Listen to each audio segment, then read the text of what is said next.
What's up, everybody? It is Friday night. You know what that means, right? The bar is open. We're going to drink. We're going to talk about some science. We're going to talk about an interesting topic. We actually have a different topic tonight, different than what we normally talk about in this show, which I'm really excited about. But first, I want to say hi to everyone.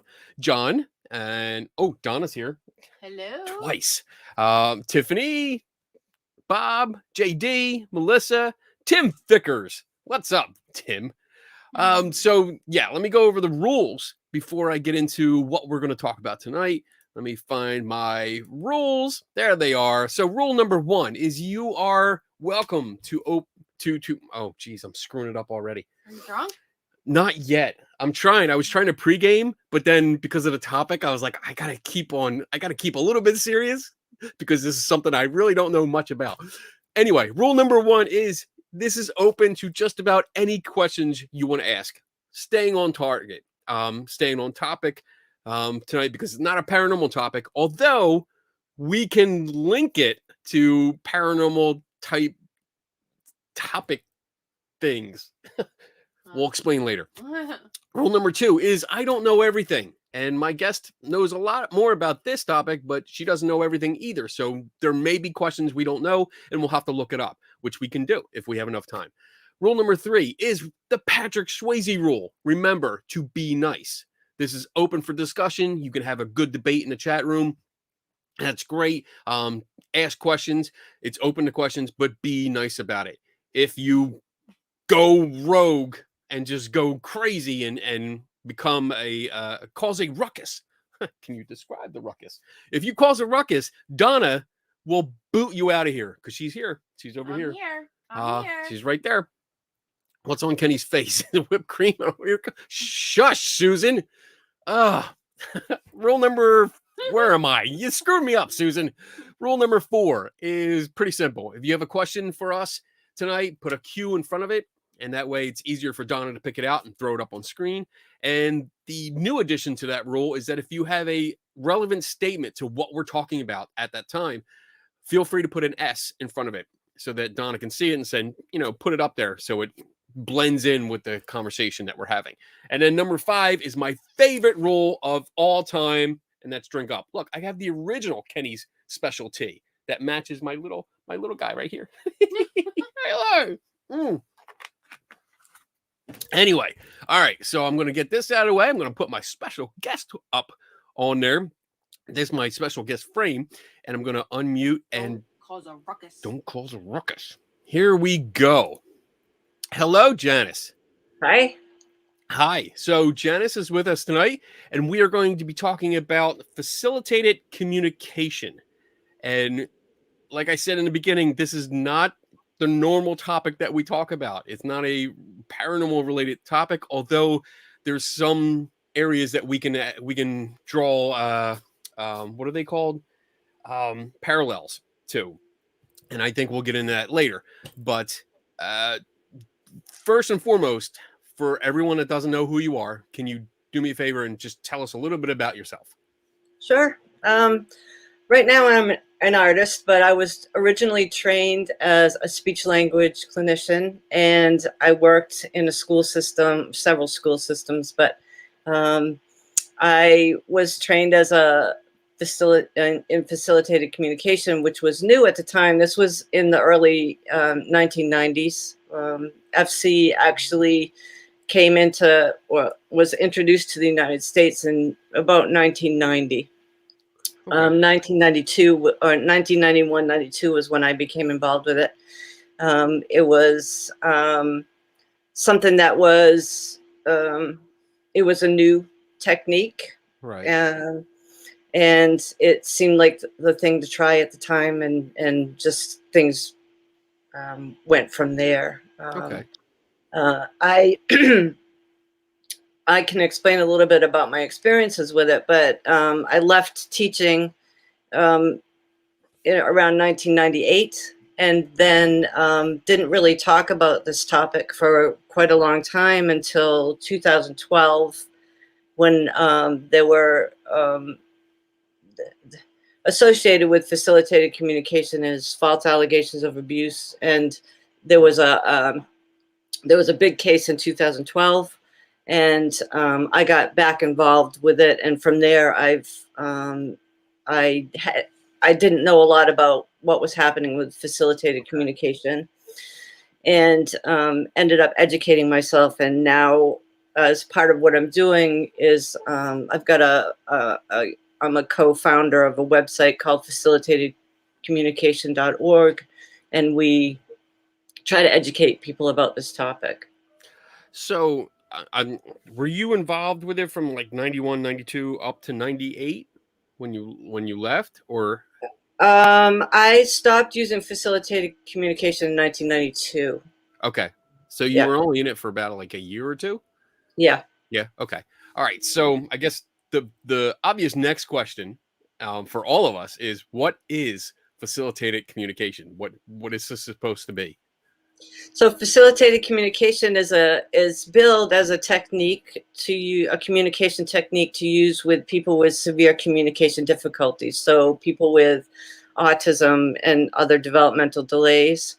And the premise is that by supporting the person's arm, it could be the wrist or the elbow or the shoulder, simply by providing that physical support and some emotional support, telling them they're doing a good job. All of a sudden, they have these communication skills. So it's a way to help them type. Okay. But beforehand, like before the facilitator, that's what the person is called, right? Facilitator. Yes. Before the facilitator comes on the scene, these communication skills were non-existent or almost non-existent. Almost non-existent. Yeah. So I would say some of the individuals have some basic typing skills. Some of them, they might be able to spell their name, or they might be able to, that kind of thing, or simple words. And some of the people may have some spoken language ability as well, but not functional. So not sophisticated language. So more or less, you couldn't. It wouldn't be a full conversation. It wouldn't be a conversation like we're having now. It would be more or less like simpler responses. Yep, they might be able to understand and follow and give commands, or they may be able to say their family members' names, or that kind of thing, but not sophisticated language. Okay, we're talking like simple commands like no or hungry or something like that, as opposed to writing like full novels. Correct. Okay. Correct. Right. All right. Quick question. All right. That's not a quick question. Well, I mean, it's a long question. It's a long question. Okay. JD says in August 2017, Skeptical Inquirer, late James Randi, wrote an article about FC in which he mentions a 93 PBS Frontline special, which thoroughly and effectively debunked FC as wishful thinking. Why do you think belief in FC has persisted so long? I actually was on the Frontline. I was behind the scenes in the Frontline show. My the case I was involved with was featured on that show. So we can go back and forth. It doesn't matter what order we do this in. Why do I think I agree with James Randi? He actually was called into a university in Wisconsin to test the psychic abilities of people using facilitated communication. The reports were that the clients like almost were able to answer the questions before they were asked, and he suggested that they test facilitated communication. We haven't talked about that. For people who are new to facilitated communication, the problem is with facilitated communication is that in all the reliably controlled testing that's been done since before 1990, but we'll say from 1990 on, it's been shown that it's the facilitators who are actually doing the typing rather than the person being facilitated. So that's the problem, is that the assistant or the facilitator is controlling the topic. So, and James Randi also, he actually was fired from that job because they got mad at him for suggesting that he test the facilitators. And he had done some very, very simple tests on his own informally, and realized that it was most likely the facilitators who were doing the testing. He didn't get a chance to finish that project, but that was his conclusion. Why do I think it's lasted so long? Is because you, the facilitators, whether it's the teachers or the parents, go from thinking that this person that they're working with has very limited spoken or typing language ability, and all of a sudden they're typing out these wonderful sentences and going, now they can go to college. There's people who have used facilitated communication to go to college. Wow. And so it's a lot of, it's a lot of wishful and magical thinking that goes along with facilitated communication. I think it took me a long time to get to this point, but I think it's more of a psychological phenomenon than it is about a communication technique. And it's about the facilitators and their expectations, and not the people with disabilities. So that's sort of my stance in a nutshell. I think, I mean, with JD's question there, this is one of the parallels that I was talking about when it comes to like psychics or mediums, especially mediums who claim to be able to talk to the dead and your deceased loved ones. And there's that hope, there's that continuing hope where if you go to a medium and you already believe that it works, you thoroughly believe it works, then you believe that you're continuing communication with your parents, your brother, your children that have passed away. And I think in this case, it's along the same lines where the parents, and I don't want this to come off as anything like derogatory or anything towards the parents or anything, but I can only imagine the desire, the great desire to talk to your child or your sibling, to talk to them, to be able to have them speak back to you and have a conversation. So to see this perceived communication where it's like they're asking how you're doing or telling you that they love you. I mean, that I can't imagine an emotional response that you would get from that. It would be mind blowing, and you would want to continue that. So I understand where they're coming from with that desire. Yeah, I do too. Yeah. I mean, that's a powerful, I mean, just thinking about it, I'm like, wow, like I would love for that to happen, but it comes down, and I think we're going to get into this more as we explore it, but it comes down to false hope. It's not real communication. And as you've been touching on, it's the facilitator that's doing the communication. And I mean, as you were telling your information or your story there, so many questions are popping into my head that I want to ask you. Like, I'm just going to ask it, the ones that are going to college. So the facilitator and the what do you call the student? The student? I say there's not really a very good term. I say client or student or person being facilitated or individual with disabilities. So so the duo, if you will, they're going to college. Now, does that mean the facilitator is getting an all expense paid free ride to college? Yes, that's what that meant. I mean, that's if that's true, and this is something that has been, and from what I've been reading all day, it has been discredited, thoroughly discredited, then I would think that would be fraud. I mean, I'm not a lawyer, so I can't say. This is just purely opinion, but I would think that would be stealing a whole lot of money from parents, because I'm sure the parents are the ones footing the bill for for college. Oh, that is Yeah, well, a lot of times it's the parents who are the facilitators, or they've hired a facilitator. So there's a question on here. So to simplify it, it's like shorthand almost. Well, actually, it's more like uh, I don't know if people are probably in this group are familiar with using the Ouija board, but it's more like somebody putting their hand on a planchette and moving the planchette, but it's another person's hand instead. So you're actually so there's here. Hold on a second. I can show you have a picture on your web page. The background actually shows that perfectly, and yeah. I'll put that. I'll throw that up on screen here so they can see that.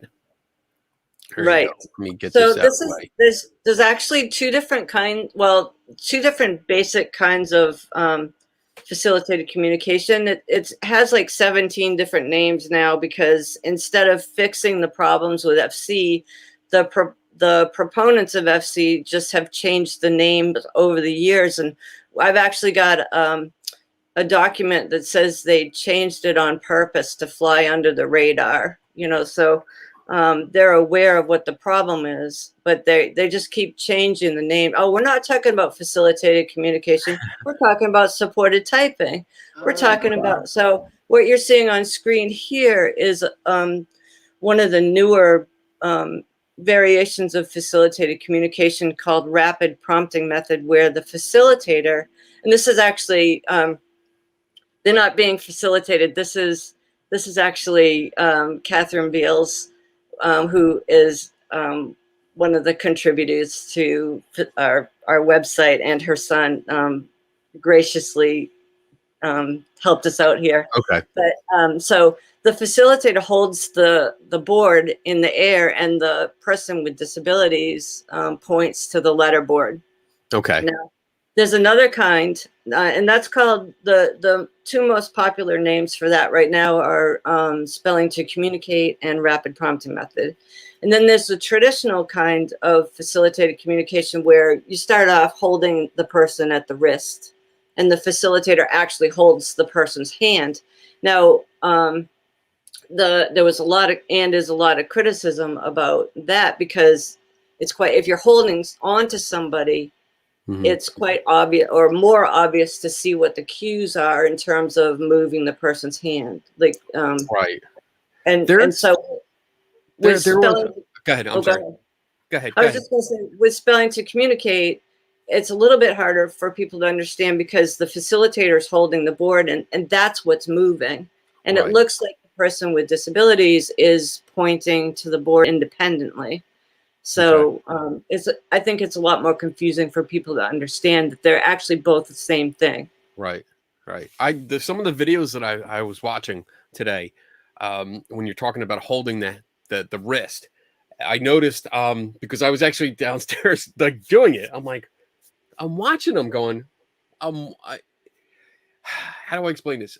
Not only are they holding it like this, so this is the student's hand, the facilitator has it here, and the thumb is prominently on top. And I was watching like this, like a lot of movements of the thumb, Yeah. directing, like almost pushing it, and like, all right, so I'm not moving my hand, I'm doing that just with my thumb.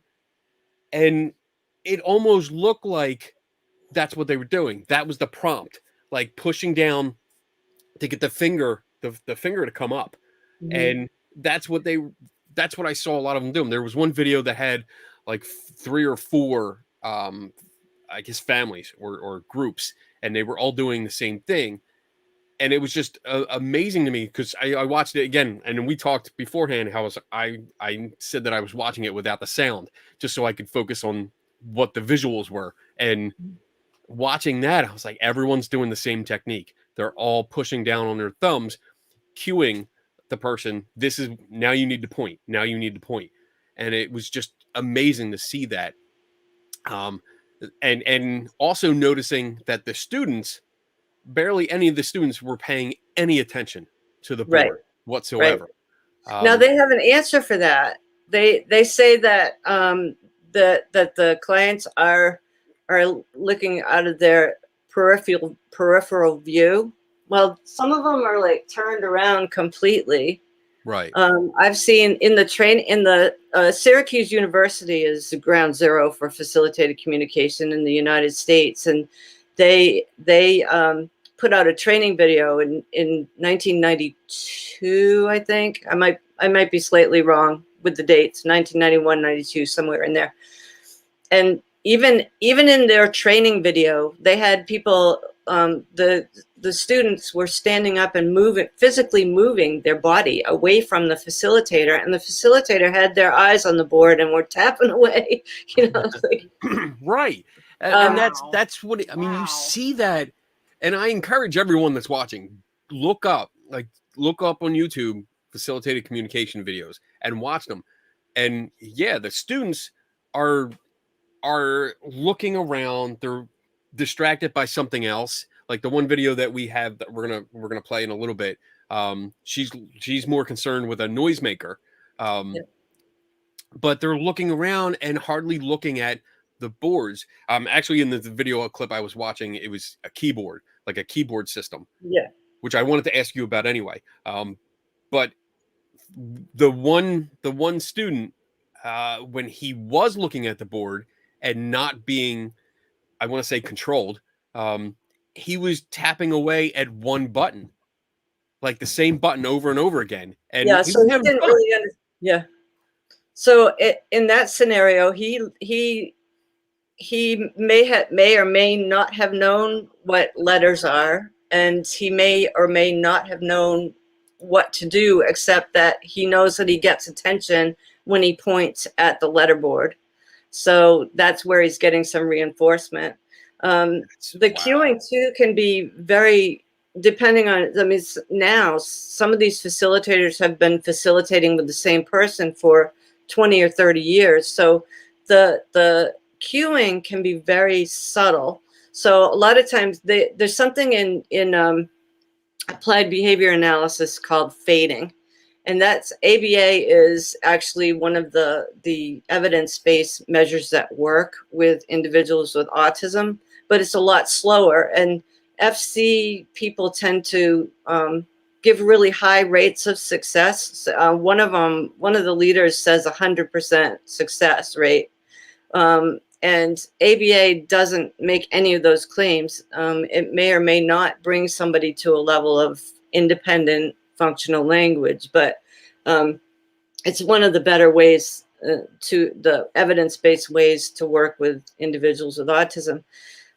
But so for fading, for facilitated communication, they'll claim that going from the wrist to the sleeve to the elbow, or maybe they'll just hold on to a shirt sleeve.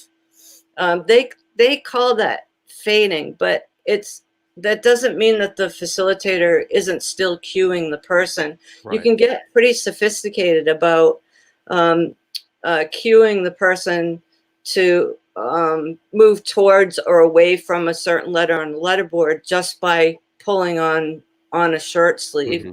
And those, unless you know what to look for, can be really subtle. And right. A lot of people miss it because what they're watching is the individual with disabilities typing and saying, oh, wow, they're typing that letter, but they're not watching the facilitator. So if you draw your attention away and look at the facilitator, then you start seeing these cues. Right. And the other thing with rapid prompting method we're finding now is the facilitators are giving hand signals.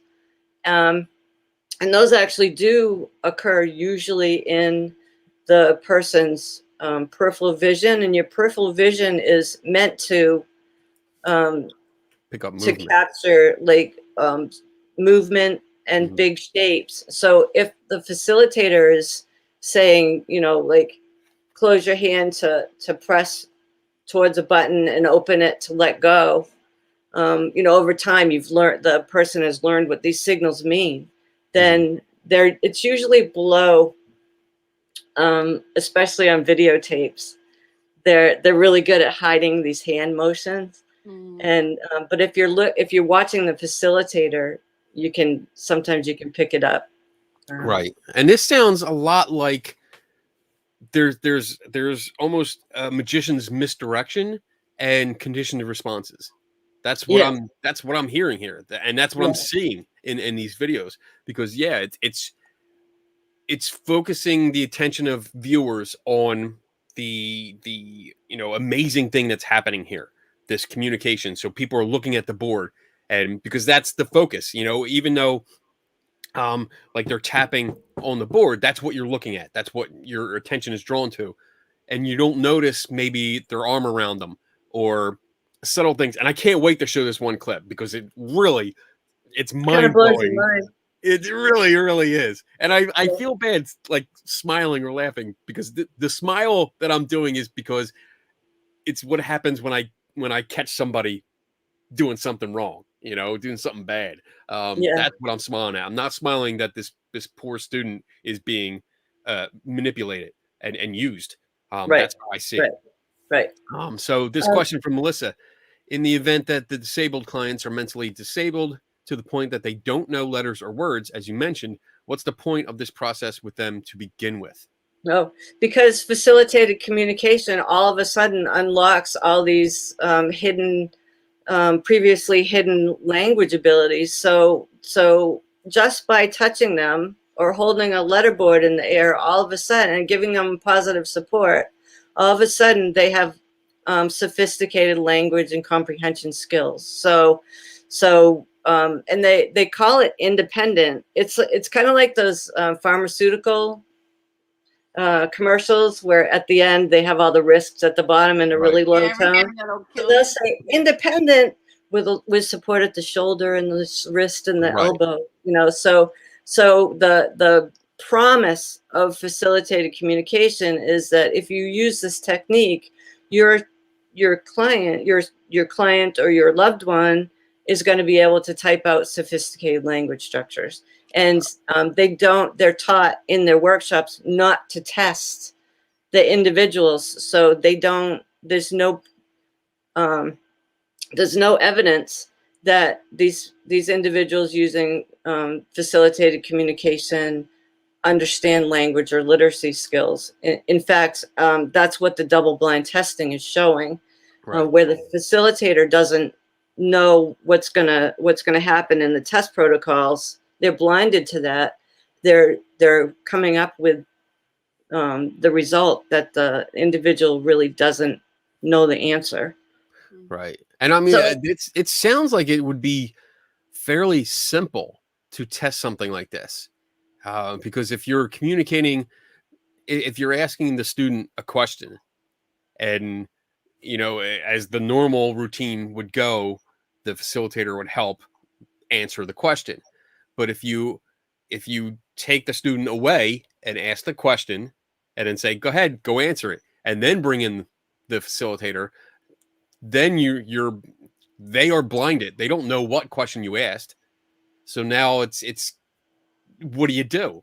That I think that's pretty simple to show whether it works or not.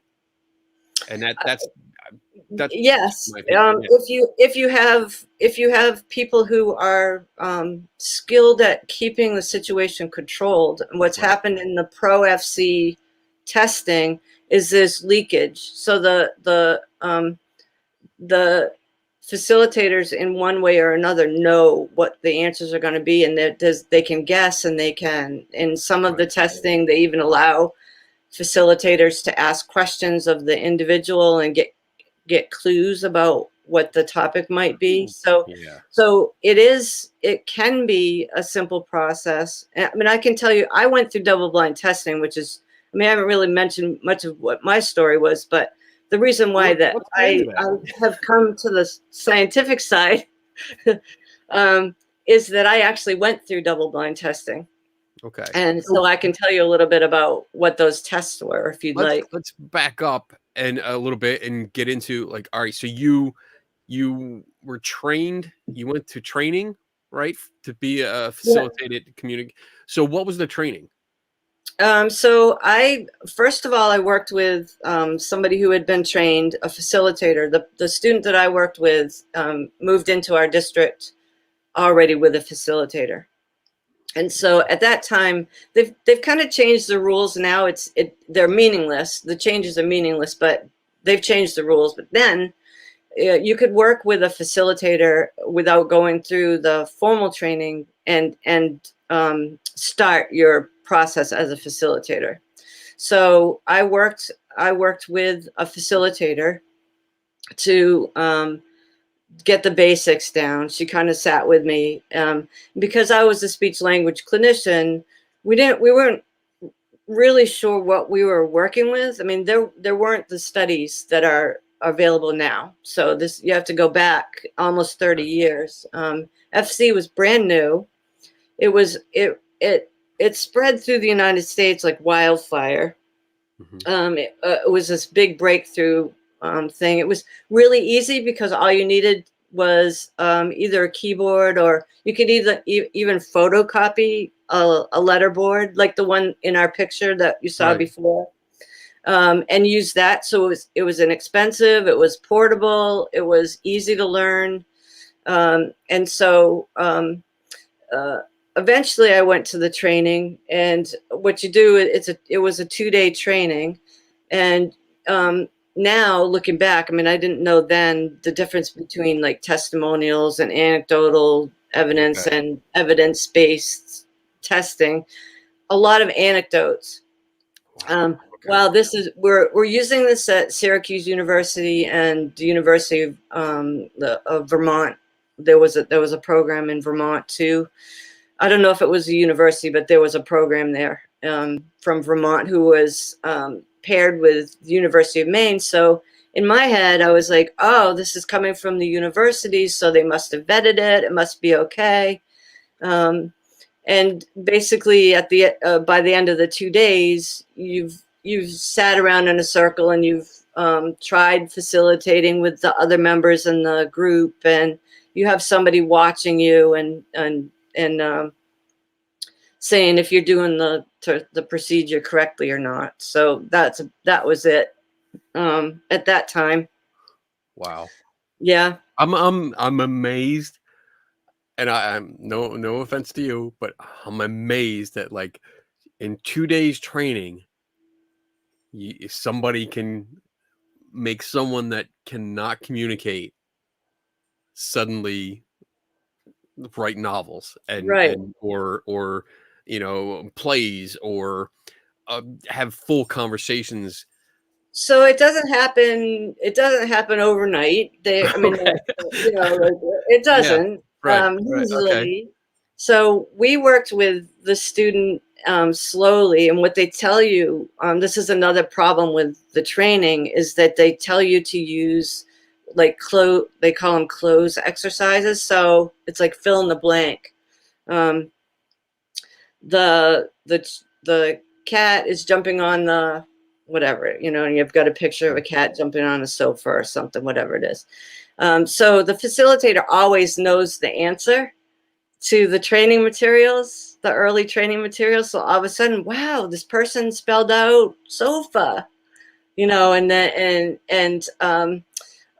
then you get sentences, and then you start getting paragraphs, and the guidelines that they give you tell you to look for certain things. And so you start convincing yourself that these things are real. So you look for unique spelling errors, and you look for unique turns of phrase, and then you look for maybe senses of humor, that kind of thing. And if the facilitator has it in their head, then it's going to come out on the page eventually. Right. Right. And so you start convincing yourself that this is real, and getting more and more confident in your ability to facilitate. And that's when you get the more sophisticated language. And so in our case, there was actually, I read an article that I wrote early on after I stopped using FC, and I mentioned in the article several facilitators. I can only remember one. So there was a group of us that were successful facilitating, and you play off each other too. Mm-hmm. So all of a sudden the person who trained me was saying, oh, I'm getting sentences now, and then, oh, pretty soon in the speech language lessons, I'm getting sentences too, You know that. Wow. So you play. It's a belief system. So you play Okay. off each other, and that's how it builds. Okay. So this is Does that make sense? a reinforcement group where you guys or the groups get together, and it's really does sound like psychic mediums to me, where it's like one does something, trains another one, and they believe that they can do it, and then Yeah. somebody says, well, I can do this now, and Yeah. now everybody wants to do it. Yeah. So And none of us thought to test or knew how really to test facilitated communication in a controlled way. I mean, now I think that information is more available, but we didn't really know what we were dealing with at the time. And like I've spent a good deal since 2012 educating myself about the psychological effects, about the ideomotor response, about all these things. So and talking to experts from around the world that were willing to talk to me about this. So it's not and you don't get that in the training. It's a very closed group. You only look when you start believing in FC, you only look to other people in that group right. to reinforce you. So and to get information, and their information is faulty. So you're only getting well, I mean, I think that when you talk about psychics, people remember the hits and forget the misses. And that's what happens with FC too. You remember the time. Let me give you an example. So maybe there's 2 things for lunch. There's pizza and a hamburger for lunch, right? And you ask the person, would you like pizza or hamburger? And they type out pizza. So you go to the cafeteria and the person picks up a hamburger instead.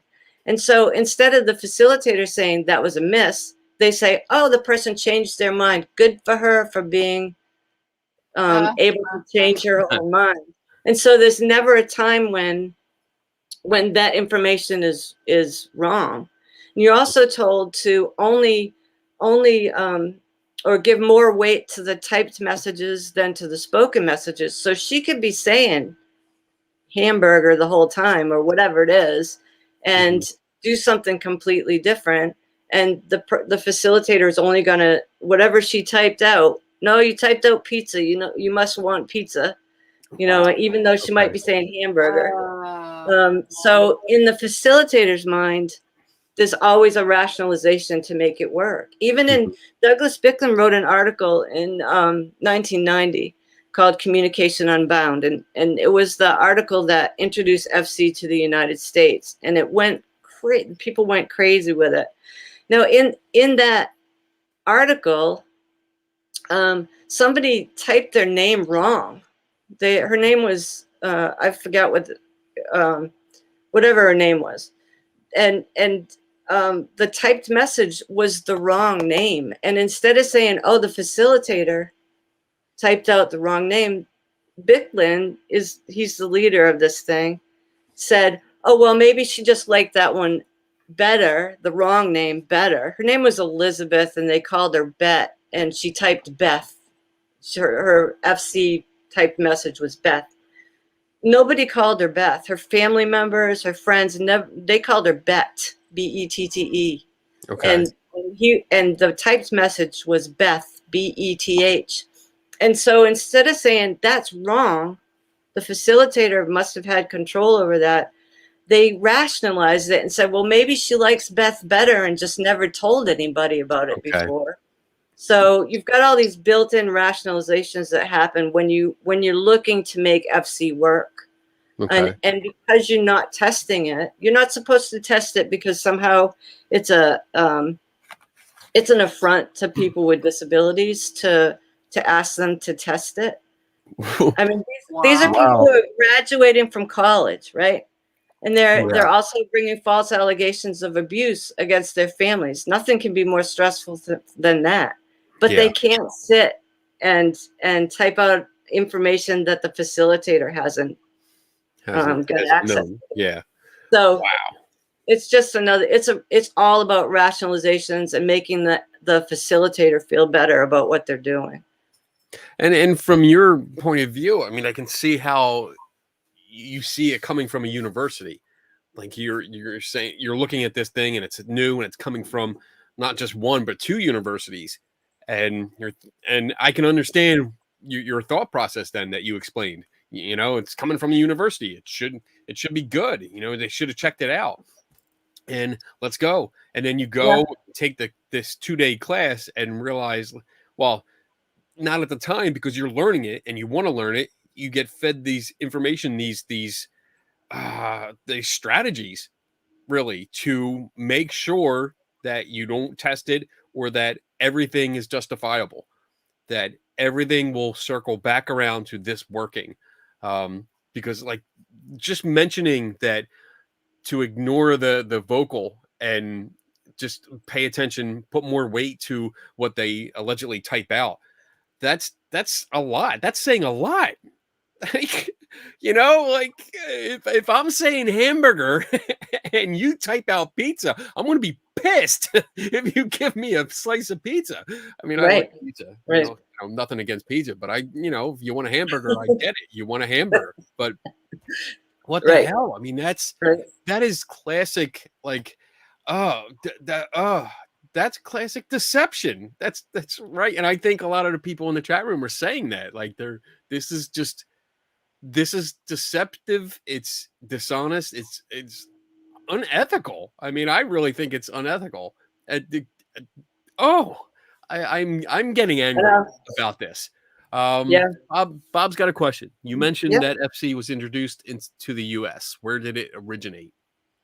Well, in the 1970s, there was, I want to say Norway. There was some, I think it was Norway. There was some form of facilitated communication, but it was debunked fairly quickly. And then it leaped over to Australia, and that's where it really took off. That's where Douglas Bicklin from the United States and Rosemary Crosley in Australia met up, and they really pushed this thing. And so Rosemary Crosley is often given the credit for discovering facilitated communication. Yeah. Okay. The Wikipedia pages for rapid prompting method and facilitated communication in particular have a history on those, and Susan Gerbich's GSOW group. I don't know if this group knows about that group, but they've been pretty active with keeping the page quite accurate. So that's a good source of information.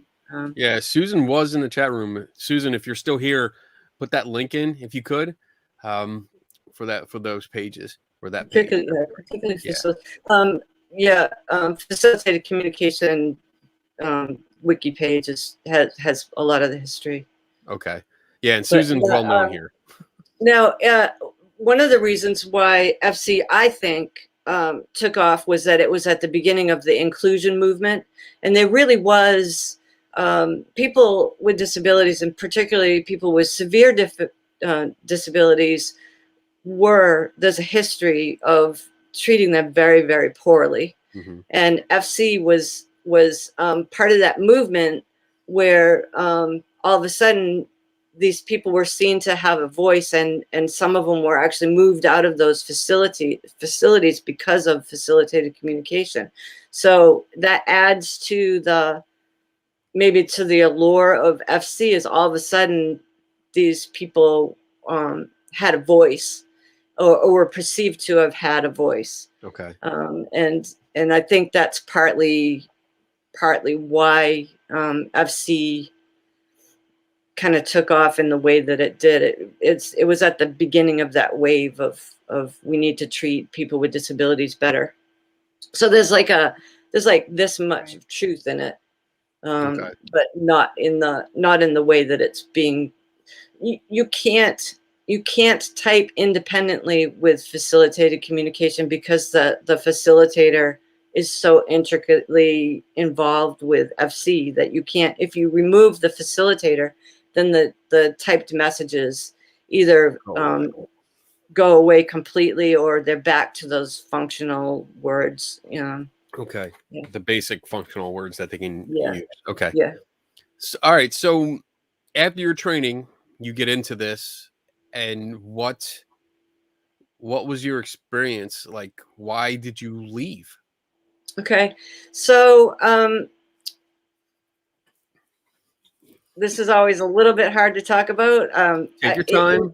I mean, In my head, like, I can't believe I was actually in this situation now because I'm so far removed from it. But at the time, I was a believer in facilitated communication. And we started getting little inklings that something might be going on with the child at home.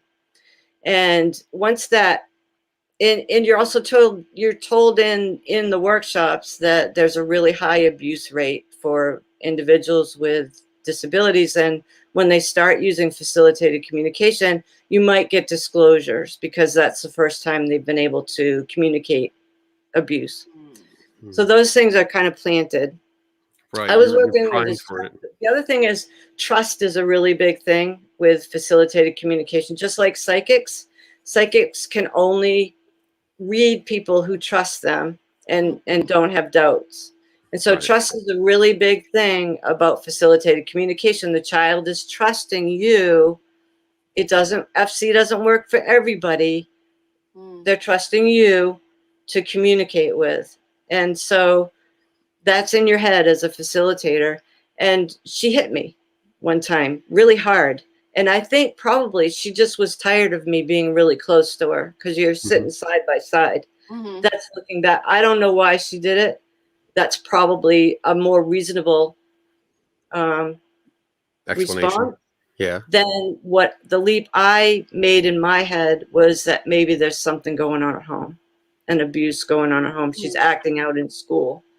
And so once those seeds are planted, and both the other facilitator and I started getting these inklings through facilitated communication that her dad might have been abusing her at home. So there was two facility, you and somebody else were I guess alternate days or at the same time, or how did that work? Yeah, I was only there for like a couple times a week. I was a speech clinician, so I just saw her a couple times a week, and then the other person was with her full time while she was at school. Okay. Looking back, and I can't tell you exactly what happened, but my assumption is that we talked, and once you start sharing information, you're going to get similar things on the page. Okay. And so then we were left with, okay, what do we do now? If this was a typically speaking person, we would move ahead with this and call the Department of Human Services, and that's what we ended up doing. Okay. And then we had the DHS and the police and the student, and I was the facilitator because I was the other person was an educational technician, and I was a speech clinician. So professionally, I was a little bit above her on the, on the scale. Okay. So I was the one that did the facilitating. Okay. And out of that DHS interview, we got allegations of abuse, and she was removed, and her brother was removed from the home. And the parents had to deal with what turned out to be false allegations of abuse. Didn't know that at the time. It's a really screwed up situation to be in, because you're the facilitator, you're asking and answering questions, you're you're believing what's coming out on the page, and it turns out it's all a manufacturer in your head. And I think it's based on the questions that the DHS people ask you in one of those interviews. They're asking who, what, where, when, all those questions. So it was very graphic and disturbing. It's quite, I don't have the records of it, but there's a snippet in the 1993, John Palfreman produced a show for Frontline called Prisoners of Silence. And the case that I was involved in, is featured on there, and it's quite they show a little bit of the text, and it's quite disturbing. And so then the dilemma is, for me as a facilitator, you're told not to test it under any circumstances. That's what you're trained to do. But here's this really serious situation. People's lives are being affected, mine as well as, you know, even more so the people that were falsely accused. But, you know, everybody in that situation, the kids were away from their family, there were false allegations, or there were allegations that needed to be investigated, and these situations still come up. I mean, I talked with somebody just around Thanksgiving that the charges were dropped, but these are still happening. Wow. And what the problem with the police and the DHS people are what is it? What if it's real? But they jump to before most of the cases, before they decide to test where the FC is coming from, they accuse the parents. And so that's the problem. They miss a whole great big huge step in there. Because they trust it so much. Yeah. And so and they don't know. I mean, I would like to do more educating in terms of police and DHS, because they probably don't deal with people with severe disabilities very often. They're taking the word of the facilitator that this is real. They don't know what they're talking about, you know, or looking at. They don't know that they're looking at something that's been debunked. And then what do they do in their heads? They're concerned for the children, or you know, whatever. So you could see where that ball gets rolling, and it just. Well, that's unfortunate. That's the way it is. I mean, once such an accusation is made, you never truly recover from that. Right. No. And so what I decided to do is I worked with a guardian at Lightham. His name's Phil Warden. He's in the front line as well. He was great. I have nothing but praise for him. What he did was he worked with me and talked me into that situation of testing. This is really important. I will be there, and I will make sure, because you're told not to test because the child will be that the testers are against facilitated communication. They're against people with disability, which is all bullshit. But that's what you're told. And so he said, I will look out for the best interests of the child, and I will, you know, and I believed him. And so I agreed to do the testing. And revisiting a question. People have been sued, but the question was, has anybody been sued or arrested for what they've done? To date, I don't know of any facilitators who've been arrested. There have been lawsuits. Generally, those are settled out of court. The problem is that when it gets to court, you're not testing facilitated communication. You're testing the abuse allegations. So there needs to be a court case that sues directly about facilitated communication for that to happen. But there have been court cases, and in the majority of the court cases, the court has ruled that the communications are not scientific, and they don't accept the messages, and so then the charges are dropped. But not before people have been jailed for a really long time in some cases. In my case, that didn't happen because I agreed to do the double-blind testing. Okay. And Howard Shane from Boston Children's Hospital, who's the greatest guy. I mean, I'm friends with him now. We've kept in touch. He conducted the testing, and right away, things started happening in my own head to break that confirmation bias. Like, he was really gentle. He was very respectful of me. He was respectful of my client. And that was, you know, you're also told that scientific testing or evidence-based testing is going to be like, they're going to put you in a lab and, you know, that kind of thing, like really Poke and sterile. prod, yeah. It wasn't that at all. It was, we Right. sat in a classroom that was familiar to the child. We used pictures, and this is, I can get into a little bit of the testing that was done. We were shown pictures. Sometimes they were the same, and sometimes they were different. And I didn't know which was which. Although I did, Howard was using and that's also in the Frontline show. He was using a file folder that flipped the pictures, and I saw him flip it. And in my head, I thought, oh, you know, I figured out what the test was. And I thought, well, I call them breakthrough moments. You know, I kind of like, oh, am I seeing the same picture that she's seeing, you know, or is it different? You know, that just really quick moments. Right. And then another test was they asked questions about her family that I wouldn't know, like what color is Uncle so-and-so's van? I don't know. I have no idea. I can take a guess, which is probably what I did. But, you know, like, I don't know those answers. You know, what's your stuffed animal's name? When you get home, you have a stuffed animal. What's that? And then the last one was Howard took her out in the hallway, showed her a key, said, this is a key, you know, put it in her hand, talked about it. And then we came in, and one of the questions was, you know, what did you see in the hallway? There wasn't any legible answer. And then he pulled out a key and said, what's this? Typed out KEY. So all of it was based on what I knew.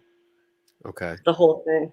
And that blows your mind. It's like, oh, you know, like, what the hell is happening here? Yeah. And so I went through a few weeks. I still kind of believed in FC. I mean, you can't, when you're that involved with it, you can't break that right away. But I did have questions. And then I don't know whether it was from John Palferman or from Howard, but they had started to do double-blind testing in the United States, and I got access to a couple of those reports. And same thing happened. ODHEC Center in New York was the first time in the United States that people had done double-blind testing, or one of the first. And their results was exactly the same as mine. They tested, I think there were 7 or 8 facilitators.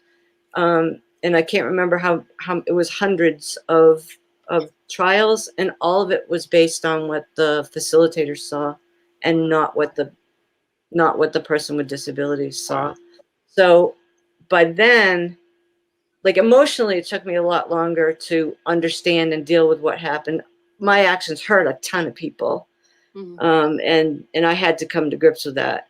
But intellectually, it had started falling away in terms of the veil of facilitated communication. It can't work. It never works. It can't work. Because it's always the facilitator and the cueing. We talked about some physical cueing, but sometimes the facilitator will cue with their voice when they're reading out a sentence. So say skeptical help bar is what they're typing out. They'll say skeptical help bar, and they'll end the sentence. Like, if it's the person with the disabilities doing the typing, how do they know that the sentence is going to end? Right. Maybe they want to say something else about it. The skeptical help bar is a really cool thing, you know, or whatever. How do you know? Right. What they're gonna say? But it's the facilitator with their voice is cueing them. Sometimes they'll move forward. They'll move their body forward or backwards. Shifts. You know, some of the clients now in some forms will write with a pencil. And the facilitator's going like this, you know, I'm writing out a J, you know, it's like, and the facilitator is moving like crazy, but everybody's focus is on the person who's doing the writing, because they're not expected to do the writing. So all of a sudden they're doing the writing.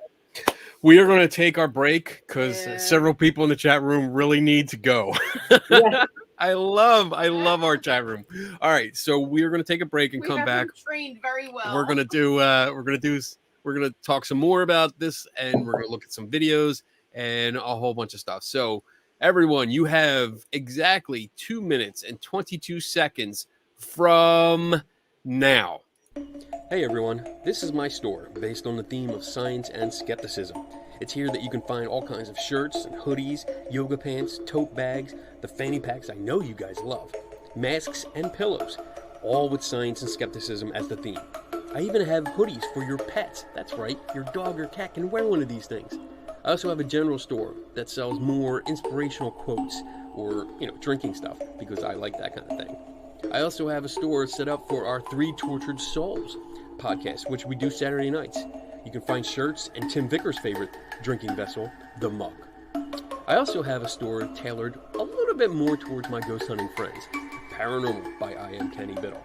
These are shirts and quotes that are a little bit more on the ghost hunting side, especially this one, Translucent Perished Beings. Ghost. That's my favorite. So if you're interested, head on over to teespring.com/stores/scientific skepticism by IAKB and check it out. Thanks.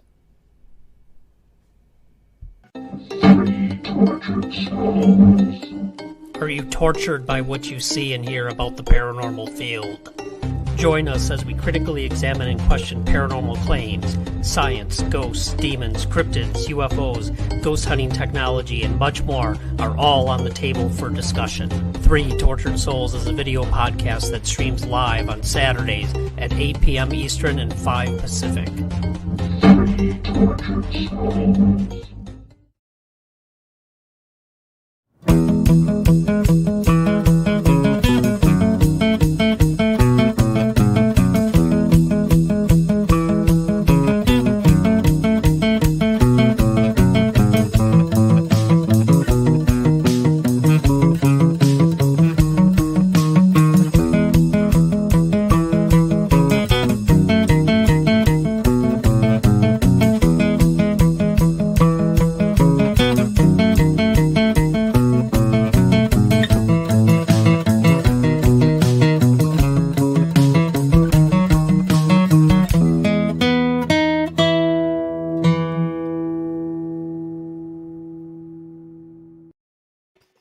Alrighty, we are back. Hello.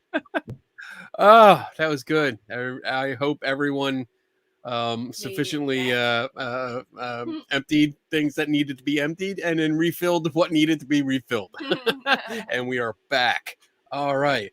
So this has been so interesting and I love it. I always know that we have an interesting show when I get comments like, I really got to go, but this is too interesting. I mean, this is really, really cool. I love this. All right. So what were we going to get into? We're going to get into, you talked about some of the testing and I guess let's move on to when did you decide I'm done with this? Right after the testing. I mean, like, I was shattered. Okay. And there were, like, now there's a network because there's a bunch of us that have been building a network, but at the time there wasn't. I had to figure this shit out on my own. Mm-hmm. And so I stopped using facilitated communication. There was like a window of time where I thought, well, maybe I just need more training. And that's what a lot of people do. There are people who have gone through the double-blind testing and continue to be facilitators because they say, well, the tester was against us, or the testing wasn't fair, or whatever. They rationalize it and they go back to facilitating. It's not what happened in my case. My case was because I got that scientific testing right about the right time. Mm-hmm. I said, I don't know what this is, but I don't want to be involved with it. And so I took a long time away from, even though I kept teaching, I never used facilitated communication again. And then in 2012, there was a case, a Wendro case in Michigan, I think it was. And it was very similar to mine. And I wrote to Howard Shane and I said, I had a reporter call me up. The 2020 was covering the Wendro case. And the reporter, which has been quite true for a while, was actually pretty nasty about it and said, well, I'm going to talk about your case, whether you make a comment or not. And I hadn't really been involved with it for since 1991. I'm like, well, I still don't agree with it, but that's about all I could say. And I emailed Howard Shane and I said, this is bullshit. I can't believe this is even still around. And he and I talked for a while, and I decided to write about my story, which I did.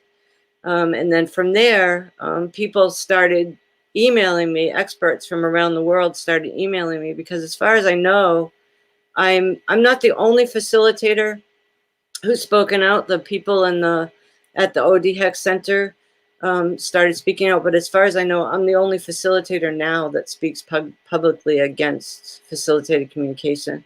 Okay. And that's because I have a bunch of experts behind me. Like, if I don't have a question, I'm like, hey, can you, will you can you help me work this out? And so if something good can come out of a really shitty experience, then that's one thing that's happened. Good. Yeah. I mean, I want to say, I appreciate your open honesty. I know it's hard because I can hear it in your voice and see it in your face when you're talking about it. It's a difficult, and it's definitely a difficult situation because when you break it down,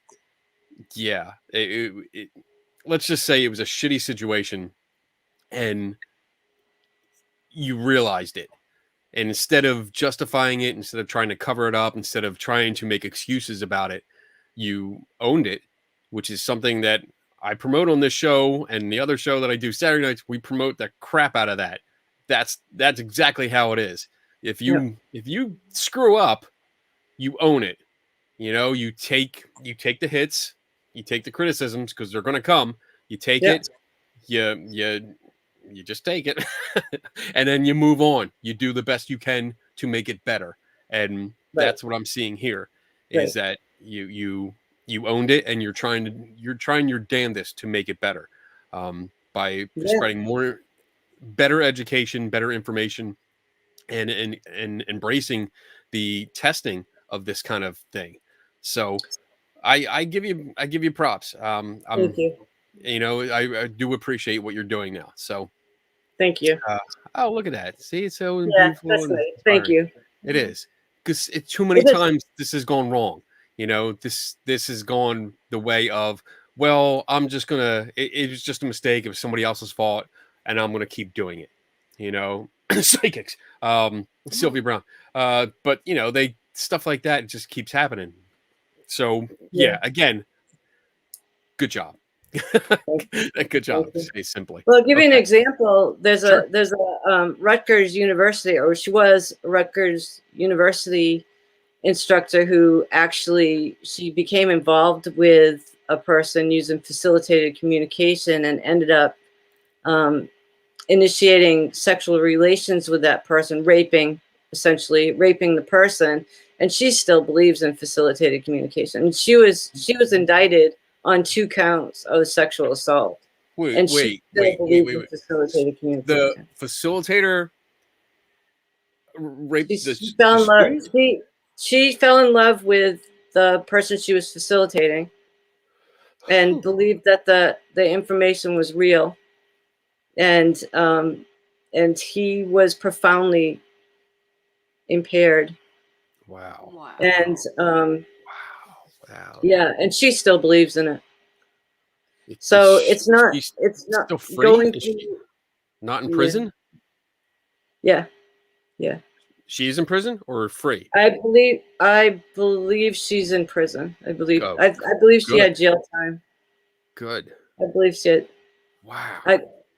Anna Stubblefield is Anna her Stubblefield. name. Okay. I'd have to check what happened. There was a technicality in the case, so I don't know.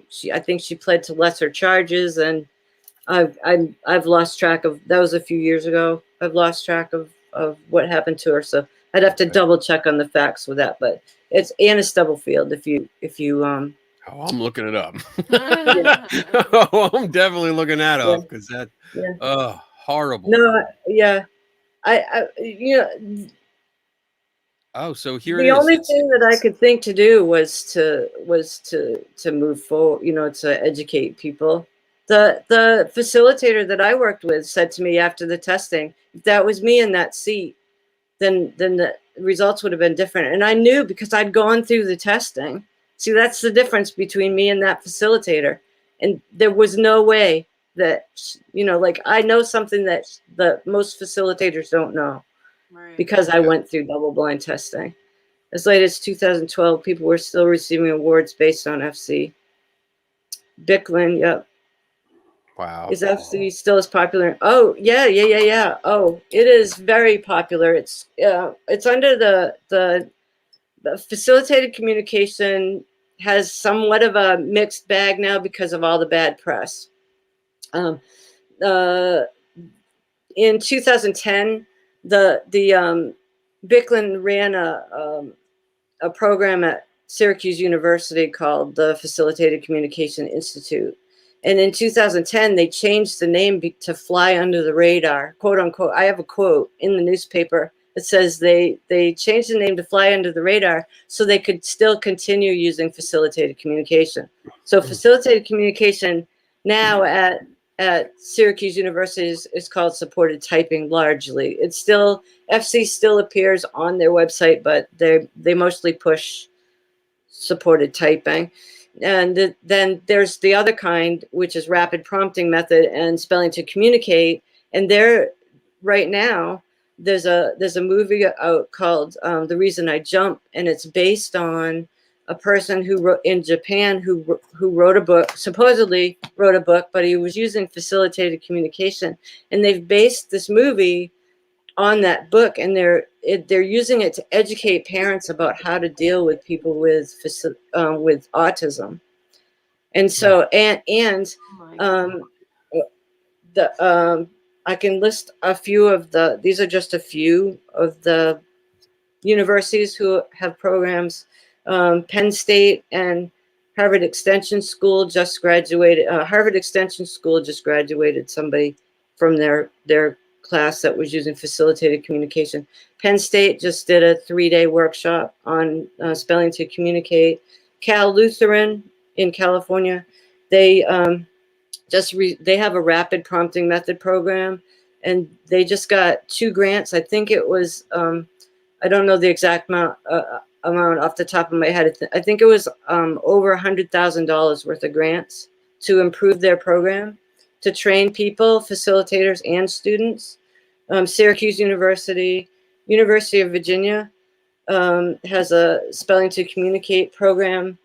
And Vermont, at the state level, is supporting facilitated communication and allowing people to go to their designated agencies and receive counseling services. Not all of the designated agencies, but some of the designated agencies are allowing people to go through counseling using facilitated communication.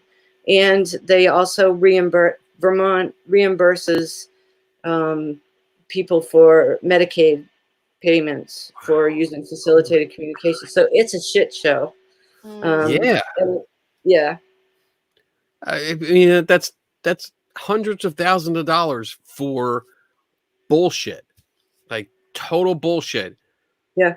Oh. If you go to the Vermont government website, and I've written on our facilitatedcommunication.org website, there's a section on there that I've written some blog posts about Vermont, but they only cite pro FC organizations and protocols. They don't have any evidence-based that I can find, and I've looked pretty hard on their website. There's no evidence-based information about facilitated communication on the government website. Wow. Yeah. All right. So this that film that you mentioned, Yeah. the Reason I jump. The Reason I Jump. So you sent me an article that had a video clip in it, and I had that queued up. So I'm going to play it. And actually, can you describe it first? Because I want to play it first without sound. Okay. So this is a facilitator and a client. I think it might be mom and daughter, but I'm not sure. I'd have to go back and check. But and they're sitting on a bench, and the facilitator is holding a letterboard in the air that's spelling to communicate, and they're typing out a message. All right, so I'm going to play this without sound because I want you guys to view it the way I did, and pay attention. Pay attention, and I want to see in the chat room what you guys pick up, because you guys are smart. I know you are. You do this. We talk every week. Pick out what you find wrong with this. Here we go. Catherine Beals, who wrote the blog post, said that it is mom and daughter. So okay. Yeah.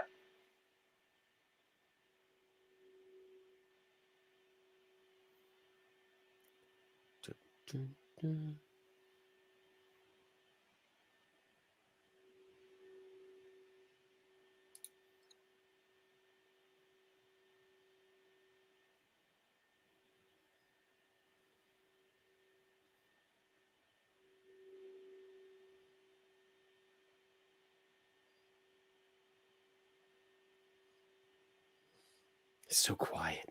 Everyone's watching.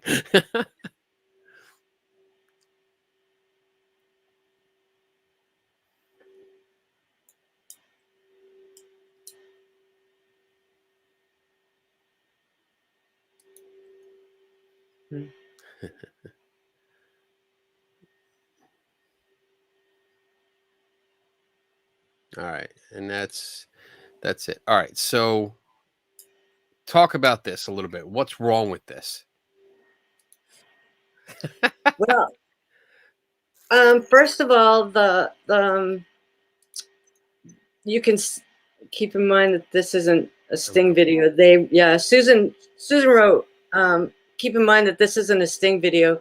They released this video thinking it showed them doing well, which is true. This is a pro FC film, and so there's several things going on. If you watch the mom first and then the daughter, the mom is holding the board in the air, and that's always a problem with facilitation because of the ideomotor response. You automatically move the board backwards and forwards closer to the person to get the desired letter that you think is going to happen. She's also, this is one of those times when the facilitator is using her arm to cue which direction the person's supposed to be going in. She's totally, if you look at, and this happens with most facilitators, all facilitators, is that their eyes don't leave the letterboard, and which is different when you look at a person being facilitated. Right. And then if you switch to the daughter, Emma, she's focused on the toy that she's got in her hand. She's got her eyes closed. She's pulling away from the letterboard. She's her face shows that she's obviously in discomfort. She actually, as we'll see, are you going to play it with sound? Yeah, I'm going to play it on. Yeah. She also has verbal abilities, which are being totally ignored. Okay. Yeah. So I'll play it with sound. The reason I play it without sound, and this is a technique that I use when I'm looking at videos, I usually turn the audio off because I don't want to be distracted by people talking or telling me what I'm supposed to be looking at. I just want to see the thing for myself. So with the things that were mentioned here, pay attention definitely to this placard here, and see how it does move back and forth. Especially watch her arm, because that's where you see the movement going back and forth with this. It's almost like dowsing rods. Go ahead. I was going to say, watch her other arm too. She lifts it up in the air to signal. The other thing with these boards, I just thought of another way to cue. Sometimes the person doing the pointing points in between letters, but the facilitator doesn't pick that up. They automatically read off the letter they think is being pressed. Right. And sometimes that I mean, it's called rapid prompting method or spelling to communicate. So the rapid prompting is they're pointing really quickly, and sometimes there's no way to process, like physically process, what letters are being touched because the movements are going so quickly. So yeah, we have definitely watch this arm a little bit to see how it moves back and forth, moving the card back and forth. The other arm, watch it because she does go ahead of the young lady. So her movements, the mom's movements are ahead of the daughter's. And then what else was there? There's oh crap. There was a third thing I wanted to look at. All right, I'll just play it. So here we go, putting the sound on.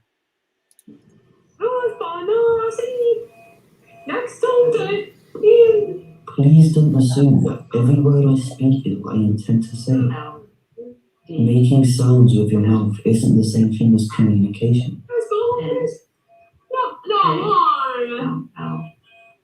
We could finally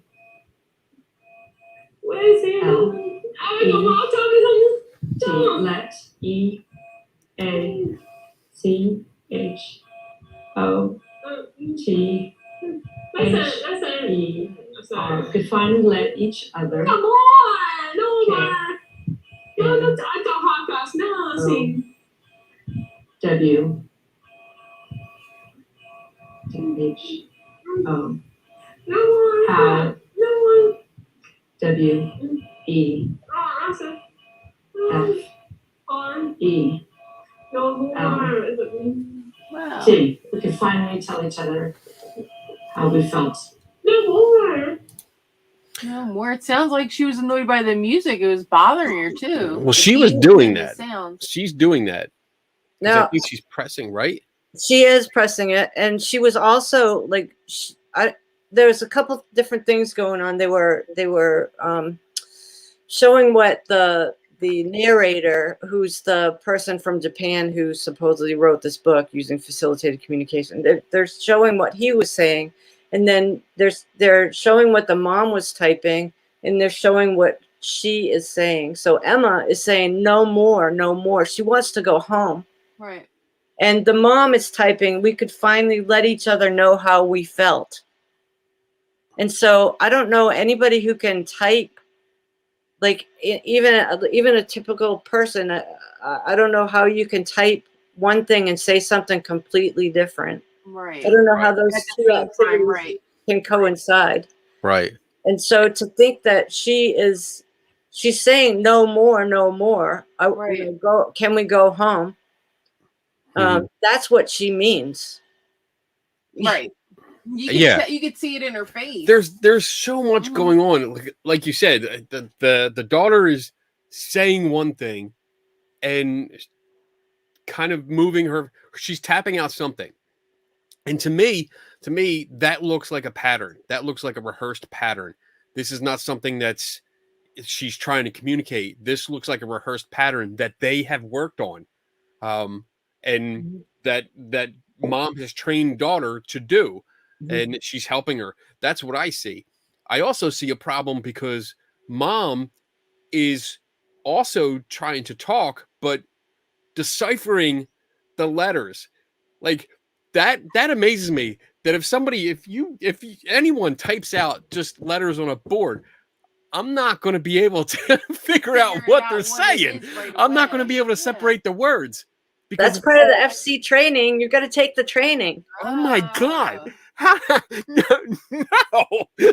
Like I actually watched this a couple times today, and I blew it up. I enhanced it so that I could look and see where she was tapping. Because I can see her shadow on the other side. I can see the letters on the other side. So I know what she was tapping, and I had to write them down, like going over it again and again. I would say at least 20 to 25 times before I was able to get a string of letters out by looking at that. And I still had to sit here and like do a word search kind of thing and try to figure out what was being spelled out. But I think you mentioned this earlier. She tapped on extra letters that were not shown. So yeah, she was tapping on different letters, or double tapping on a few and then tapping on another one, and then the card was being moved in order to make sure that the next letter was actually tapped. So Okay. there definitely, I didn't see, I mean, I saw a lot of what was typed out, but again, I think it was, I mean, my opinion, I think this was rehearsed. I don't think this was a spontaneous communication. It may have been quote unquote spontaneous, but a lot of times if you like an H often follows T, Right. Right. in English language. So if these people have practiced for a few years together, and so there are patterns in the English language Right. yeah. So even if the actual, this may or may not have been, I don't know if this was technically spontaneous, but because they know those patterns so well, that's, basically Emma has learned how to point on cue. That's basically what facilitated communication is. It's I don't know how to say this without sounding mean. So, disclaimer, I'm not being mean, but this sounds like just training. It reminds me, I don't want to say it, but it reminds me of like the horse that could do math. Clever hands. Clever Yeah. hands. Yeah. Yes. And that it was taking visual cues from the owner. And this looks like it, like just this one little clip. And again, this is just one clip, so it doesn't speak for everything that's happening, but just analyzing this one clip, all I see is the mother doing the communication and not the daughter. The daughter looks like she just wants to leave. Yeah. She could tell she was frustrated. It's almost like she was just And pointing at things to get her mom to shut up. You're right. There's a couple points here where her eyes are just closed. Yeah. Like there's no doubt about it. Her eyes are closed. Or she was looking up, or she was looking away. She's not looking at the board. She's not looking anywhere. Her eyes are dead closed here. She's not looking at anything. And it's frustrating because, as you mentioned earlier, mom is looking directly at this. Her eyes do not leave the card when things are happening. She looks up once or twice, but she is focused on that card. So it reminds me a lot of the Ouija board.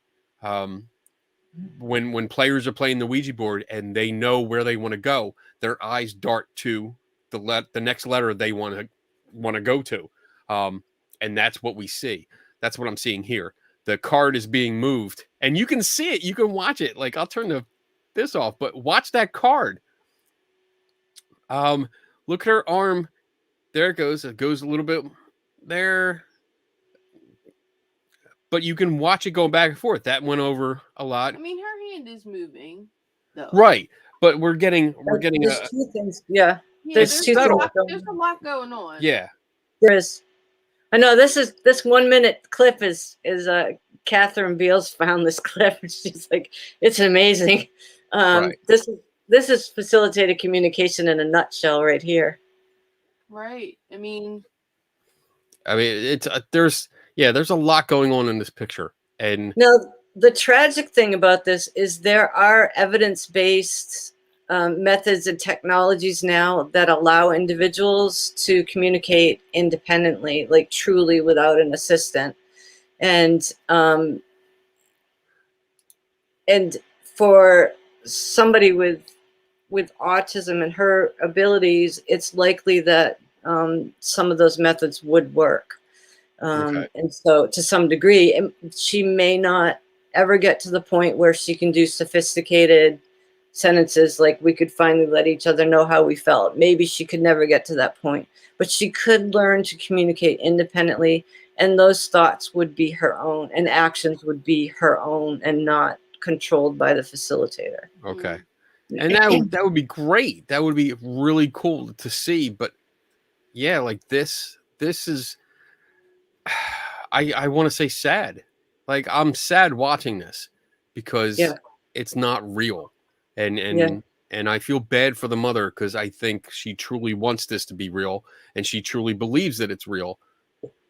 But I have a lot of compassion for the rank and file, what I call rank and file facilitators. I have a little bit less compassion for the leadership who should know better, and I think that they do know better. I just read a book that was written in 1997, written by Douglas Bicklin, and it's all about how not to use controlled testing, how to use other kinds of testing like interviews and portfolios and like observation to and everything except the testing that actually tells the truth about facilitated communication, and they're trained to do that. Now I don't know, probably I don't know if the people who go to the workshops understand about those kinds of testing and why they shouldn't test, but they're told not to and they don't. But I think the leadership knows exactly. I mean, I suspect. It's very easy to put that idea in someone's head, and I come across this a lot when it comes to testing psychics and mediums and other paranormal stuff. There's an idea, and semi-popular idea that science is bad, that scientists are out to just prove everything wrong and out to be the evil overlords that just take all the fun out of it. And that's not the case. I mean, especially in things like this, science is here to help. We're trying to figure it out. And this has been tested so much and shown to be useless. It doesn't work. It just doesn't work. But there are other methods that do warrant funding and more research. And unfortunately, this kind of stuff is taking away from the good research. And that's what's really, really, really sad about this is that we could progress a little bit faster or a little bit more in better areas, but resources are being used.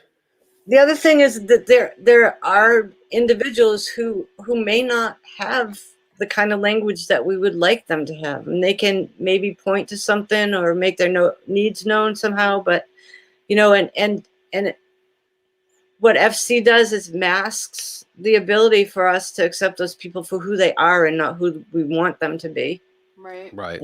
And that to me is just as sad. They're imposing an identity onto the people that they're working with.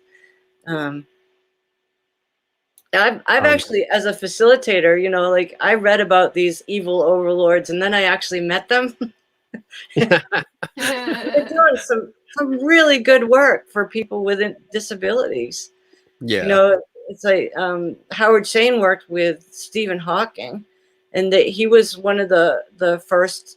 The Boston Children's Hospital were one of the first to develop communication through computers and stuff, voice activated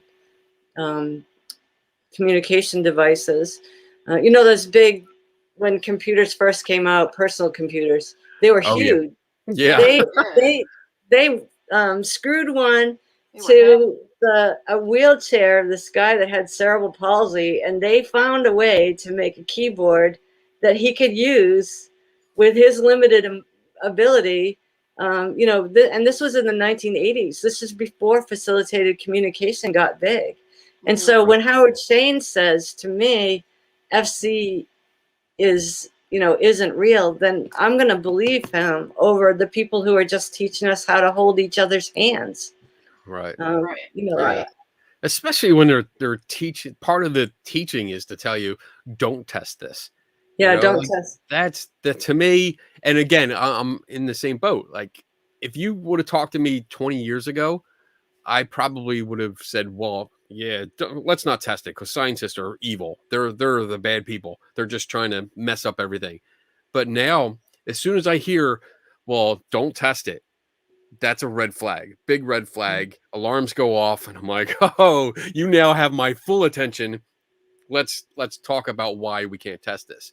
There's a book. Oh, go ahead. Like, even if you think about like the simplest thing, okay, so you're talking about people that can't communicate one way or the other, but like when I was watching this video and the mom's like you know, typing it all out, saying what she's saying. Like, how do these students even know how to read and write? Like, how, like, when you even think about that, to point out on the paper, Right. you know, I couldn't write out some of those words the way the mom was doing it so fast. Like, yeah, well, they have a reason for that. A lot of the people that I went to a workshop by Christine Ashby. She took over Bicklin's place at Syracuse University. This was a couple years ago, and she even said in her workshop that facilitated communication is the technique of last resort. So even they know that it's the technique of last resort. So these parents have already, some of them have already tried evidence-based measures, and they weren't, you know, FC promises that you can make these wonderful sentences, right? But evidence-based measures, you might not get that sophisticated amount of language. So which are you going to try? If you're a mom or a dad that really, really has difficulty with this situation, you know, like, what are you going to try? And so they're told that people absorb language just by listening to the radio or having books in the same room or watching television, none of which is true. That's not how you acquire language and literacy skills. You have to be taught literacy skills. Right. You know, but you may be able to, even if you could, you know, teach yourself, you know, because they show some of the old movies where, like, E.T. sits in front of the TV and he learns stuff. Like, he learns how to speak, kind of. You know what I'm saying? What bringing E.T. into this? Well, I'm just saying, but that's kind of. It's not, but that's not how. Right. It's not how it works. No. If you have language, you're right. I mean, it's in the popular culture that could happen. Yeah. Is that what you? Yeah. I mean, yeah. Like, I'm saying, like, you can talk like the commercial, but you still can't spell it out. Correct. Right. You have to have literacy skills. Yeah, you can hear totally different. You can hear Coke and Pepsi argue all day on the radio, but when it comes to typing it out, Pepsi and Coke. Do you know? If you didn't know how to spell Coke and Pepsi, could you type it out? You couldn't. You couldn't. So I guess the question comes to what level. I don't know how to say this. But the level of education with the students that have these disabilities, do they have the required knowledge and skills to actually spell out? No, this is stuff? Their parents. She just said okay. I'm using this as a last resort, right? So there's a couple things, and I it's been a while since I've been a speech therapist, so take what I say with a grain of salt. I mean, I talk to people who are in the field now and get a lot of my information. So, but simply put, there's language and comprehension skills. So, and communication skills. Now, you can communicate without words. You can grunt, you can point, you can move your body. You may be able to vocalize, you may be able to say some words. Okay, so that's communication. And that's the level that a lot of these clients are at. Okay. They've got limited. They may be able to put small sentences together. They may, you know, like right. the kitty, or, you know, I want food, or whatever. I'm hungry. So that they maybe have, or they may be just going over to the refrigerator when they're hungry, right, and pointing to it. So that's communication, and that's what they can do, that part of it. But the difference comes from, you know, like when you start getting into verbal skills and written language skills, you have to understand what words are. You have to understand how to put them together in sentences. Okay, so that's language skills. And people have varying abilities with that as well. It may be very limited, usually very limited with these kind of students. And then there's reading and writing, which has its own set of rules and symbols that you use so those are literacy skills. So when you're going to put together letters, and the question with a lot of these clients is, do they know letters? Do they know Right. how to put a word together? Right. Do they Right. know how to put a sentence together? Do they know how to read that? Do they, that all of those questions come into play with facilitated communication, and when these clients have been tested in reliably controlled settings, then the outcome is generally that they don't know what they're typing. They don't know.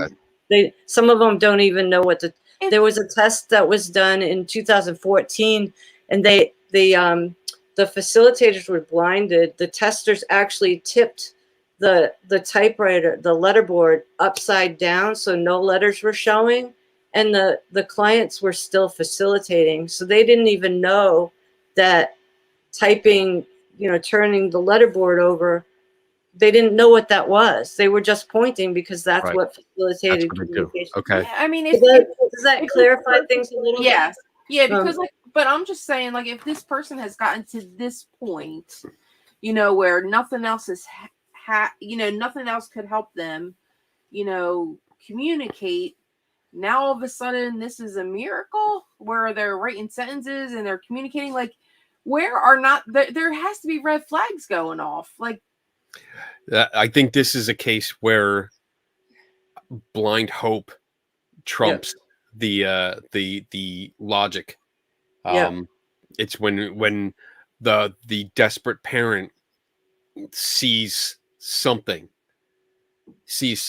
that's positive and throws out all logic, and this is where the really sad part of it and the emotions come in, because like I'm totally like, I mean, we have a different perspective, so we can look at this from a slightly more objective, well, probably a lot more objective point of view. But when you're the parent and it's been 10 years, 15 years, where a lot of money, money money and time invested in evidence-based measures, and you're not seeing the progress. And then you get go ahead. I feel like it's just so like I don't want to say cut and dry, but I feel like as soon as you point out, like, this person hasn't been able to communicate with you for 20 years, and now we're doing this method, and all of a sudden they're writing sentences and communicating, and it's hard to understand. It's hard to accept that concept. Yeah, I get it. And we see it a lot when people put so much faith in psychics or mediums, and they just like, yes, this is absolutely true, even though you point out the numerous times that they're wrong, or the techniques, the deceptive techniques that are being used to make it look like they're being right. It still doesn't. It's a belief system. Yeah, exactly. When you separate it out and think it's not a communication technique, it's a belief system of the facilitator, then things, it's a little bit easier to make that leap, and my heart bleeds for these people, like it really, really does. I have a lot of compassion for I'm sure you do, facilitators, with what you've been through. I mean, you've been on both sides. Yeah. Yeah, I mean, you just want it to work so badly, and being told by universities and people that are experts, there's that it works. Elizabeth Bossler has she's in the United States. She's got a whole program on spelling to communicate, and their success rates are 80 to 100%, right? So, and here are these parents who have been doing everything they can for their child, spending their last dime in some cases for evidence-based measures, and then not seeing these results. And then all of a sudden, this program from the University of Virginia or Syracuse University, is saying, look, we can change this for you. We know you've been through all this, but we can defy the doctors, we can defy the speech language clinicians who believe in evidence-based measures. We can defy all that, and we can provide you with this answer to a really hard question. And that's the part that that is the most sad about this is that Yeah. you know they're doing everything they can for their child. They would, you know, they would, Right. you know, And I would as well. And you know, it's just that I just It's a difficult concept from our perspective to but see. if you're in a, it's also a lot of peer, like if you're in a family, you know, like a whatever, a group of people who get together with children that are all in the same boat, and then all of a sudden one of their child, you know, starts typing out all these wonderful messages, then and aren't the you other one, gonna, how you do know, you do it's that? like, okay, it works for that person, so why can't it work for my child? And then you read the newspaper articles that they're coming out left and right, all these feel good stories about people writing books about facilitated communication. The movies are getting awards for the movies, and they're So being spokespeople for individuals with disabilities. And then so you're sitting there with your child saying, why can't I have that too? is You know, there and why I don't understand why a parent would be like a facilitator for their child. Because they're always around their child, and you I don't miss have I to miss pay. that. Oh, she asked why a parent would be a facilitator for their child and not, I guess, hire like another facilitator. Well, yeah, like even when you saw the video, I'm just going back to the video because that's all I've seen. But like, you know, I would want somebody else sitting with my child so I could see my child's response. Like this mother is not looking at her child at all. Like she's almost disregarded everything, you know, however long they've been doing it because she doesn't see the child anymore. There's a movie called A Mother's Courage, and the parent is sitting in the same room with Soma, and I'm not going to say her last name. It's an Indian last name, and I would butcher it, but she's known by Soma. She quote unquote invented rapid prompting method. And the parents are sitting in the room. The child has a plant in front of his face, like she's over here somewhere with his hand. And the mother believes that was a true communication. She's crying because it's like, you know, like, so that you only see what you want to see. And they're being told that, oh yes, this person is communicating for the very first time. He's talking about wanting to play the piano. Oh, I never knew that he wanted to play the piano.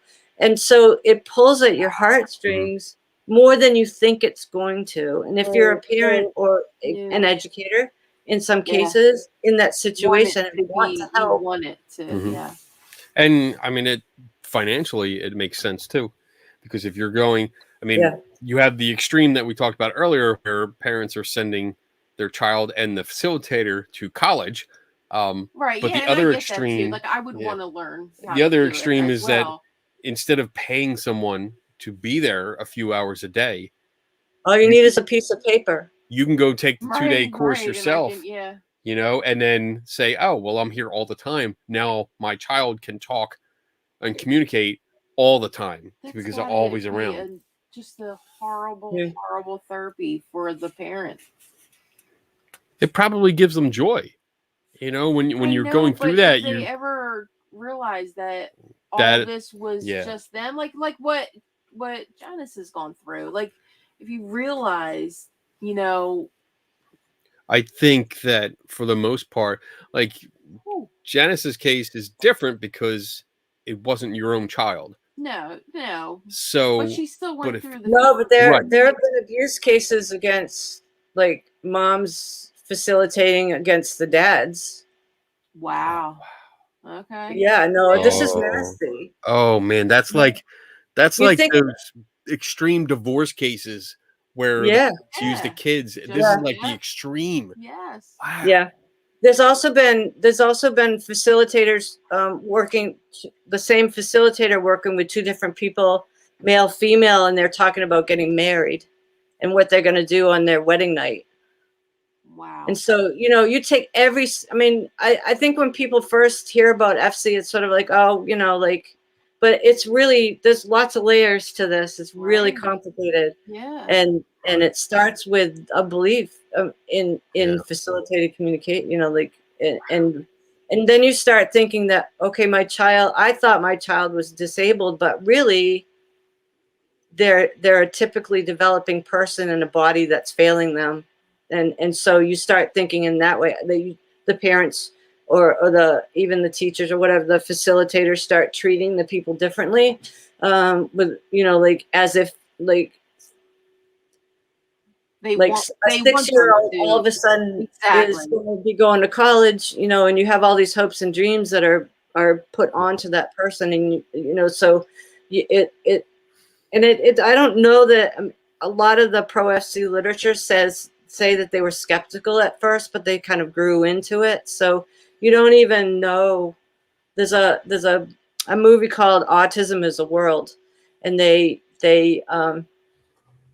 and all these movies and stuff are listed on the website, our facilitated communication website. But so the mom is talking about, she was really skeptical and she didn't believe in facilitated communication, but she was trying it anyway. And then all of a sudden she asked if her child would type out 3 different vegetables. And one of the vegetables that they typed out together was kale.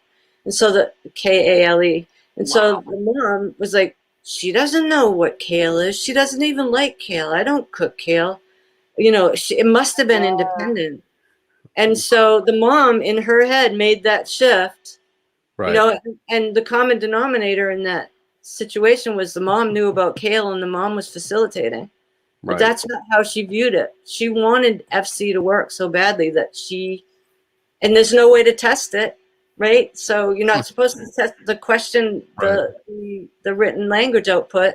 So in her mind, she made that shift in her head. And that's how it happens. It doesn't happen like a big thing. It happens small.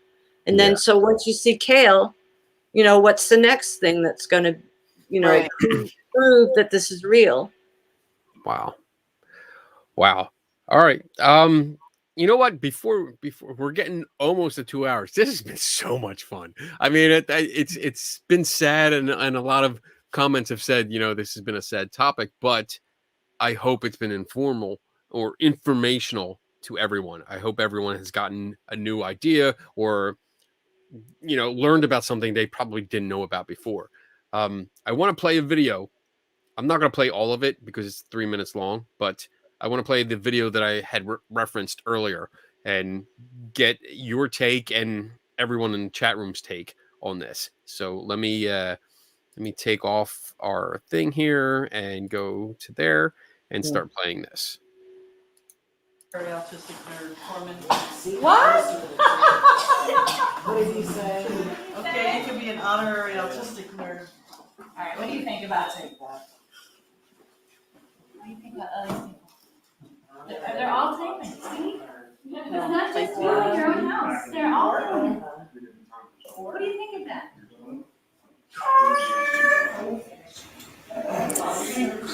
We can have our own mini center here. Absolutely.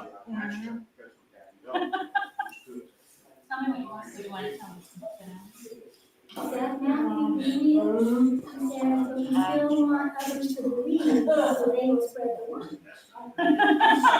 think there's a debate going on. Whoa!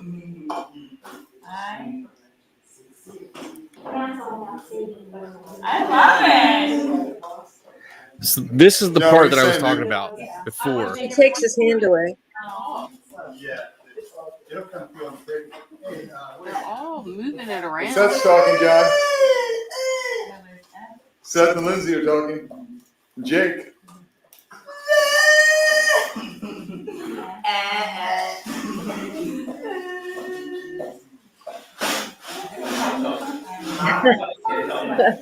John, I agree with you. I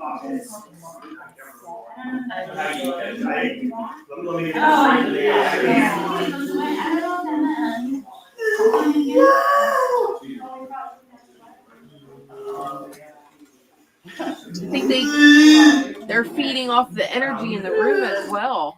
Like just Energy is not the word we use I'm here. sorry. We don't use that word Well, because what now word we do have you to wanna drink. use? What word do you want to use? The Ugh. like the excitement in the room.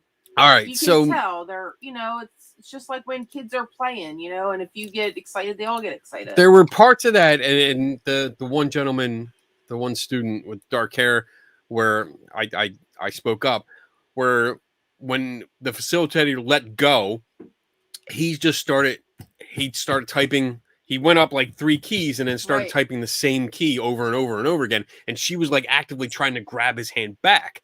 Yep.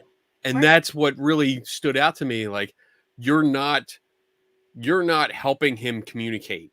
You are forcing him to do what you want him to do. Yeah. And Yeah. that just really stood out to me. And Yeah. another thing like this, I'm going to put the link to this video in the chat room so everyone else can watch the full 3 minutes later. But some of the things that I noticed was just like most of the students were not looking at the screens. And if they Right. were, their eyes were not tracking the finger movements. So it's basically like looking at one part of the screen instead of looking around to see what keys you're pushing. Right. And then some of them were not looking at it at all. You could see the hand, the facilitator's hand had a good firm grip. Yeah, and he was actually moving his arm. You Right. could see it. I mean, there was a lot going on Yeah, here. there That was a lot going on. The other thing about that particular video, that's actually a good one. If you listen to what the parents are saying, Mhm. they're talking about how everybody should try this. We should like they're evangelizing for Right. facilitated communication. Right. And this was after FC started getting. This is a group called supported typing, and this was after FC started getting a bad rap for that particular term. So they changed it to supported typing. So they don't even admit that they're using facilitated communication. Wow. But yeah, that's a good one in terms of watching the students, but also listening to what the parents have to say. And we should start our own support group. I thought Yeah. they're our own center or something is one of the comments. So they're really looking for a community. right. Yeah, where they can just get together. So and, I want to I'm going to take the banner off. I have to modify the banner because every time I share the screen, I want to share the screen just to show. So the description here says facilitated communication training is widely used by people with a variety of communication handicaps, including nonverbal autistics, to help them find their voice, the ability to communicate frequently through the method known as supported typing. The objective of FC, which is right here, is to take these people trapped in their own bodies from an uncommunicative state to a place where, with the support of a trained facilitator, they have the ability to talk. And talk is actually in quotes here, through a computer, keyboard, or other assistive technology device. So that's what that says. Yeah. They want to they're trying and have from the beginning trying to define autism as a motor problem, so that's why they need somebody to hold their hand or hold the keyboard for them, but it isn't. If you look at the DSM, it's a social communicative problem. It's not a motor problem. And if you look at the movements, like the young man in the video that was able to touch the point and touch the keyboard by himself, that's Right. exactly the skill that he needed to have to type. And so he has no motor problem. And most of the people with autism, there are people with different kinds of disabilities, but like generally, autistic people don't have motor problems. So they're also, along with putting forth a discredited technique, they're also trying to redefine what autism is based on faulty information to suit their needs. This is like it kind of reminds me a little bit of how the proponents of intelligent design keep trying to rebrand their idea and bring it forth because it keeps getting shot down. Wow. All right. So we're at the 2-hour mark. I could keep going because this has been such an interesting topic, and you are a wealth of knowledge on this, and I appreciate it. So I put the link to your website in the chat room several times tonight. Do you have anything coming up? Do you have any talks or any presentations or anything like that coming up? I don't at the moment, but if I was going to say if anybody had questions, just email me through the website, and I can answer questions from there as Awesome. well. Yeah, we can. I mean, we could probably have you on again and just Yeah. maybe have like a second show. I think this would be let people do a little bit more research into it or something. Right. And now that we kind of told them what it was and what's going on, I'm actually interested now in seeing if there's any workshops or anything in my area that I can covertly attend. And anyone in the chat room, if you're up for it, I always love having. I love having help. So if you guys find, or if I find a class or a certification thing or a conference or whatever that has to do with this, I want to go and get firsthand accounts, observations, and see what's going on. I want to be able to infiltrate, if you will, exactly. and see what is going on. I mean, I'd be willing to go and take a class just so I can be the annoying skeptic that I am and be like, what do you mean we can't test? Like, well, I don't know about that. But we can work out the details later. But I can't thank you enough for coming on. Again, well, thank you for having me. Your honesty was really, really awesome.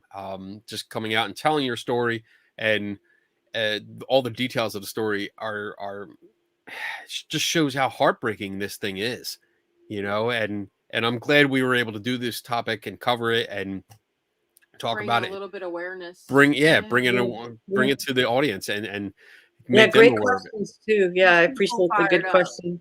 Yeah, when you get people fired up, maybe think you get a little bit more help. When you guys see it out there, you can bring up these concerns and questions and really check with your school systems and your local colleges to see whether they support facilitated communication. Yeah. And a lot of them don't have policies regarding facilitated communication. And what happens is that when a student moves in, then they're up shit's creek because it's hard to get a policy in place after the fact. Right. Oh, the other thing I was going to mention, I know really quick, I know we're winding down.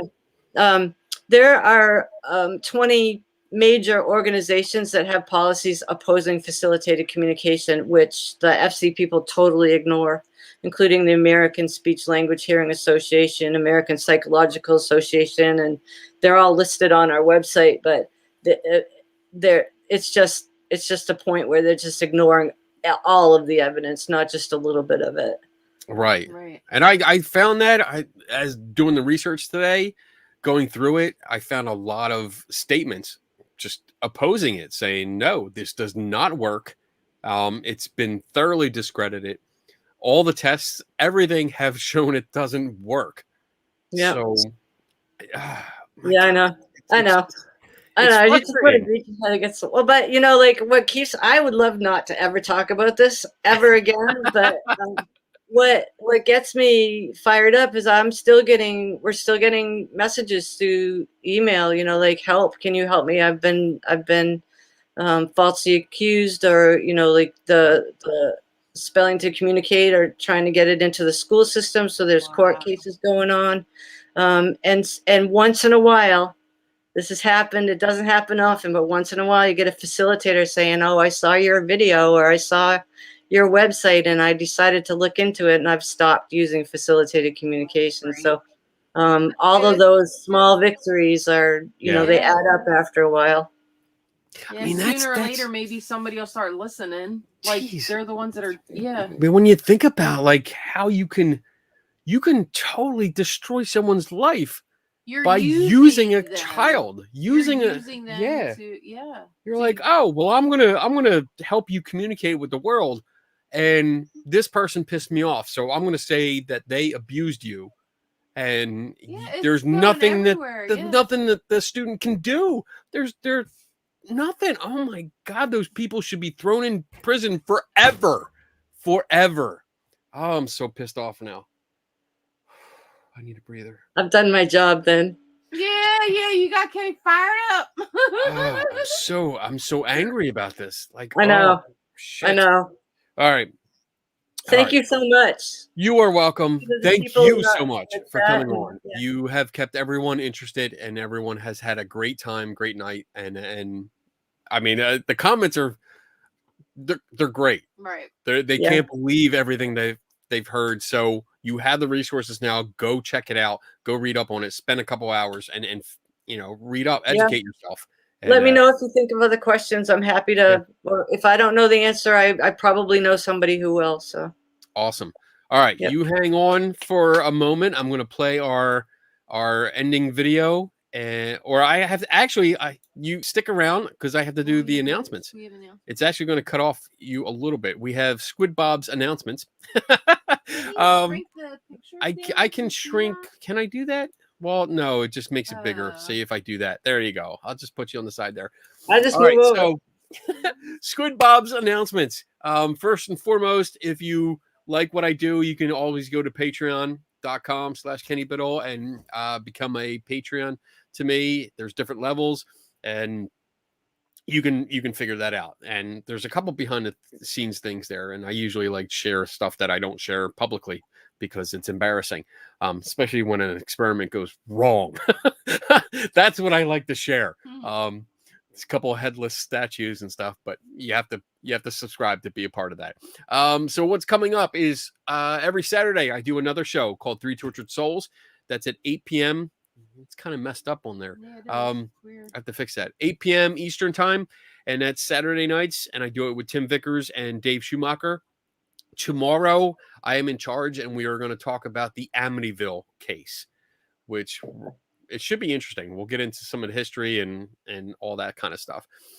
Then the events that I have coming up are next year, March 25th to 27th. I possibly will be showing up at the Rochester. I screwed that up. Look at Yeah, that. you spelled it I really must have been bad. drunk when I wrote this. It's Rochester.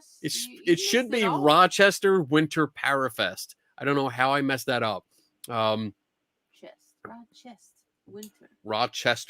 Rochester. Yeah, I know.